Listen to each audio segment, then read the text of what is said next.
Un assassin impitoyable recherche une femme pour accomplir sa mission. Hélas, est la fille d'un scientifique et possède les informations dont il a besoin pour atteindre son objectif. L'agent 47 n'est pas le seul à la trouver et devra affronter une organisation pour obtenir des réponses.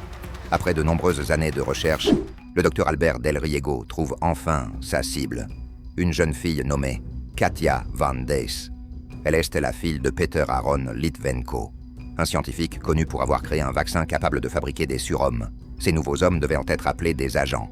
Mais avant que ces travaux ne soient mis en pratique, le scientifique a disparu sans laisser de traces, sa fille seule étant le seul moyen de le retrouver. Alors que le docteur mène son enquête, les ordinateurs commencent à tomber en panne, car un virus attaque le centre de recherche. Il semble que quelqu'un les attaque. Ils quittent le site à bord de plusieurs voitures. Soudain, la voiture de tête explose et oblige les autres à faire des manœuvres d'évitement.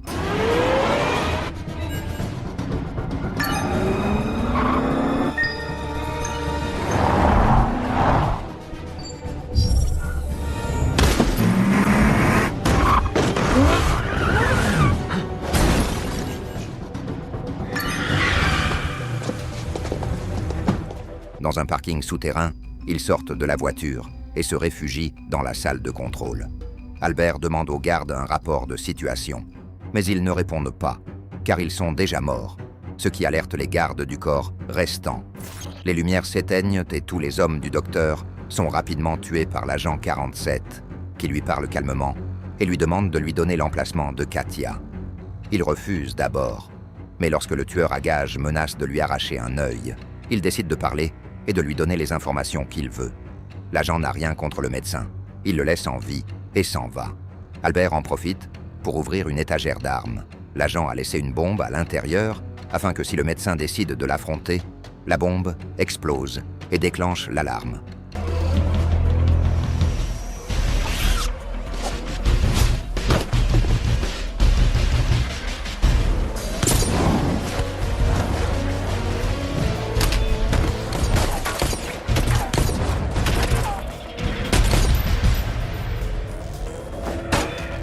Il prend un ascenseur et quitte les lieux. L'agent 47 n'est pas le seul de son espèce, puisqu'il existe une organisation qui en compte plusieurs et qui est dirigée par le scientifique Litvenko. D'autre part, Katia entre dans une bibliothèque à la recherche d'informations qui pourraient la mener à son père. Beaucoup pensent qu'elle sait où il se trouve, mais c'est le contraire. Elle n'obtient aucune information. Lorsqu'elle rentre chez elle, elle regarde un mur où se trouvent toutes les informations et les traces qu'elle a collectées au fil des ans pour retrouver son père. Les souvenirs qu'elle a de son père sont flous et confus, si bien qu'elle doit prendre des pilules pour rester saine d'esprit. Après avoir placé sa photo dans une base de données, l'agent 47 parvient à localiser Katia, ce qui lui permet de se préparer et de partir à sa recherche. De son côté, la jeune fille, pendant son sommeil, a une vision dans laquelle l'agent apparaît. Elle sent que le danger approche et décide de quitter l'appartement avant qu'il n'arrive. Il s'aperçoit que la jeune fille n'est pas là et la traque. Elle a décidé de fuir en prenant le train. Dans le métro, un homme tente de l'aider. Il s'appelle John Smith. Mais la jeune fille ne veut pas le mettre en danger et refuse son aide. Quelques minutes plus tard, elle a de nouveau une vision de l'agent 47 en train de s'approcher, ce qui se produit effectivement, car son poursuivant la rattrape et lui tire dessus. Il lui dit qu'il va le distraire pendant qu'elle s'échappe, et les deux se livrent un duel intense entre coups de feu et coups de poing pour s'abattre l'un sur l'autre. 47 domine rapidement le combat, mais John ne le laisse pas tranquille, et John parvient à sortir des rails.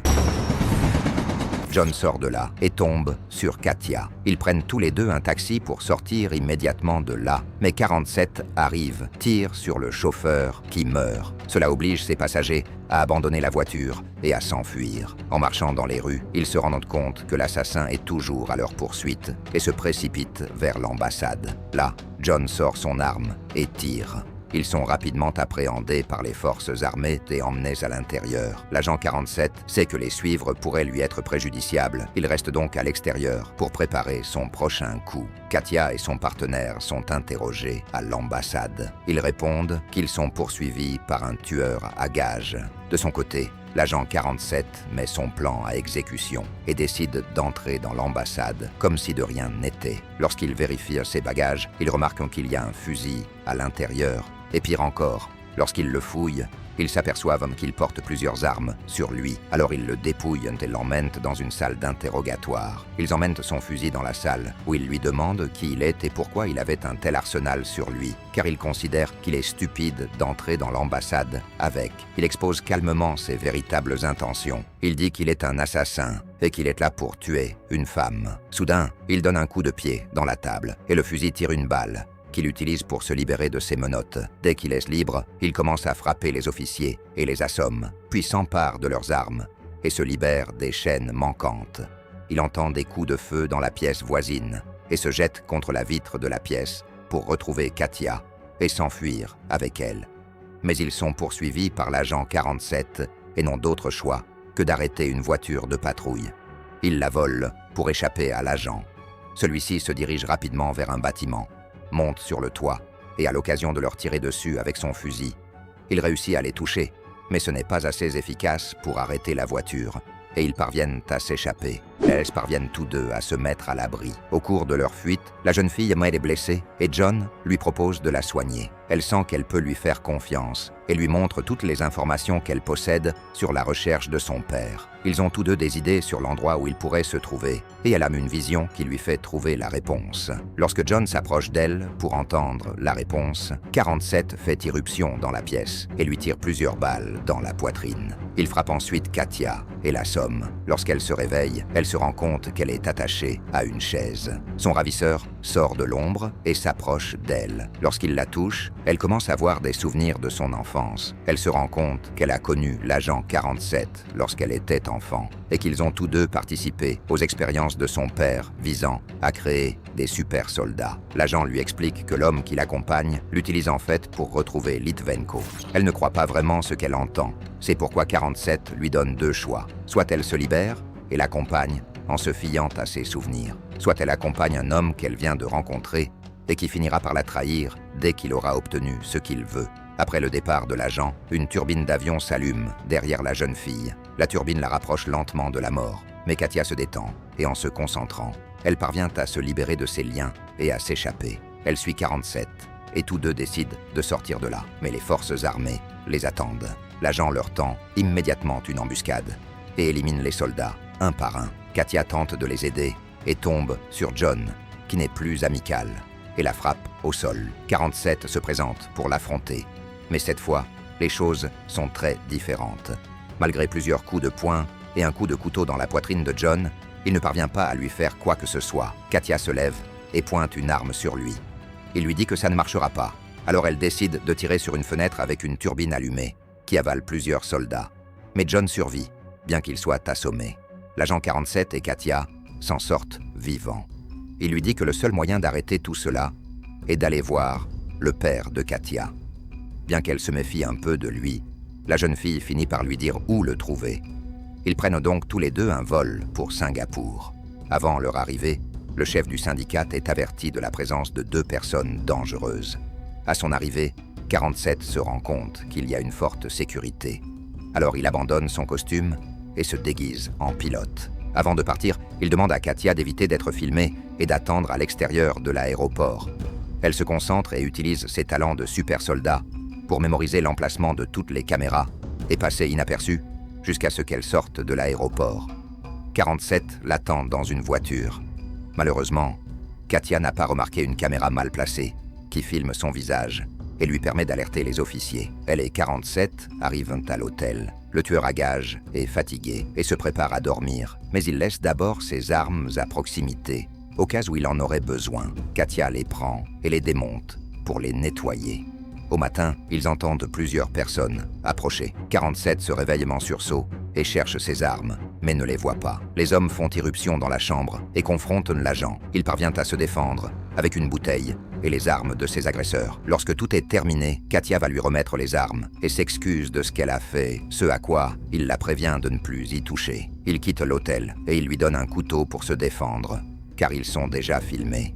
Un long moment s'est écoulé et Katia parvient à retrouver son père. Elle lui demande pourquoi il l'a abandonnée. Il lui explique qu'il n'avait pas le choix et que c'était pour la mettre en sécurité. Alors qu'il marche, 47 apparaît. Le scientifique pense qu'il est là pour le tuer. Le tueur à gages cherche des réponses. Soudain, des gardes sortent leurs armes pour tirer sur Litvenko, mais 47 est plus rapide et les abat avant qu'ils ne puissent tenter faire quoi que ce soit. Les 3 hommes tentent de s'enfuir en voiture, mais une autre voiture leur barre la route. C'est John. 2 hommes motorisés les poursuivent et leur tirent dessus. L'un d'eux tente de les ralentir, mais 47 parvient à l'écraser.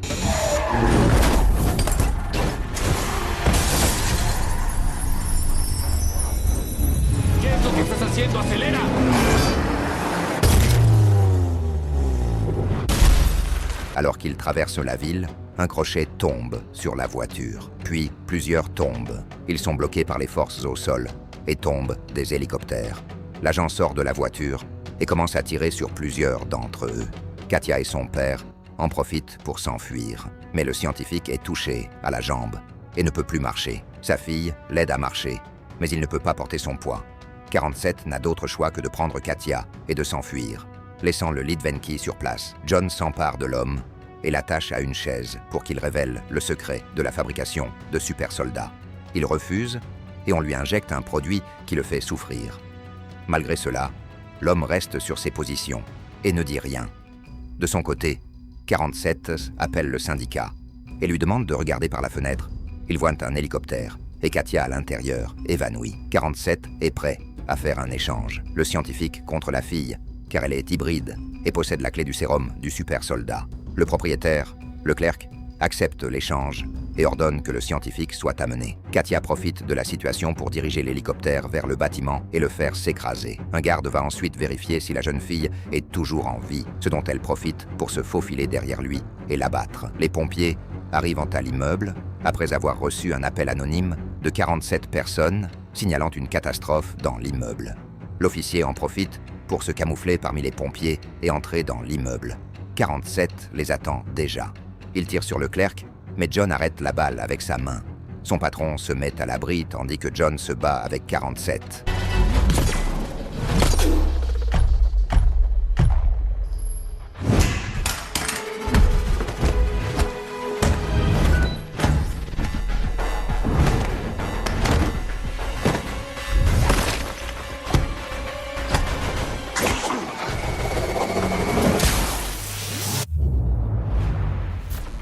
Après le combat, 47 rencontre Katia. Il lui donne un pistolet et ils montent ensemble sur le toit. À leur arrivée, ils éliminent les gardes du corps. Tandis que Litvenko est mis dans un hélicoptère avec Leclerc, il décolle malgré les efforts de ce dernier pour les arrêter.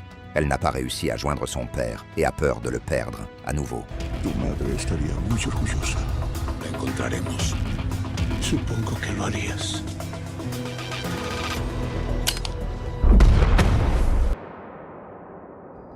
« 47 reçoit un appel, lui annonçant que sa mission est terminée. Il regarde Katia et décide de jeter le téléphone. Elle sait que tout cela faisait partie du plan. Elle le confronte et il lui dit que le plan a toujours été que Litvenko et le clerc meurent et que tout cela a été orchestré par son père, car il voulait qu'elle vive en paix. Au moment où ils s'apprêtent à partir, un autre agent identique à 47 apparaît soudain dans l'ascenseur, l'agent 48.